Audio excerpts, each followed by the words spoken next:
আমাকে বলছে হিন্দু ভাইরা দুর্গা পুজো করে, তাদের বিরুদ্ধে বলতে পারেন না?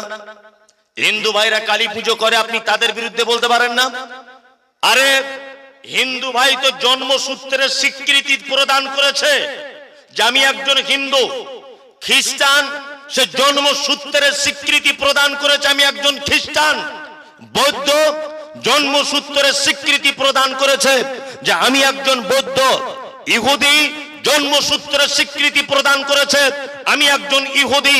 আল্লাহ সুবহানাহু ওয়া তাআলা বলেন লাকুম দীনুকুম ওয়ালিয়া দিন। যার ধর্ম যার দিন তার কাছে, যার দিন তার কাছে। তার মানে বোঝা যায় হিন্দুর বিরুদ্ধে আমার বক্তব্য দেওয়ার কোনো প্রয়োজন নেই, কারণ সে তো নিজের স্বীকৃতি দিয়েছে জন্মসূত্রে আমি একজন হিন্দু। তার মানে সে শিরক করুক, সে ভুল করুক, সে মুশরিক হোক, সে জাহান্নামে যাক, সে দেবদেবীর ইবাদত করুক, সে গাছের পূজা করুক, বাছুরের করুক, অগ্নি পূজা করুক, সূর্যের পূজা করুক, আমি মুমতাজুল ইসলাম আমার কোনো রকমের বলার প্রয়োজন নেই। কিন্তু তোমার বিপক্ষে আমাকে বলতেই হবে। তুমি যে নিজেকে মুসলিম বলে দাবি করছো,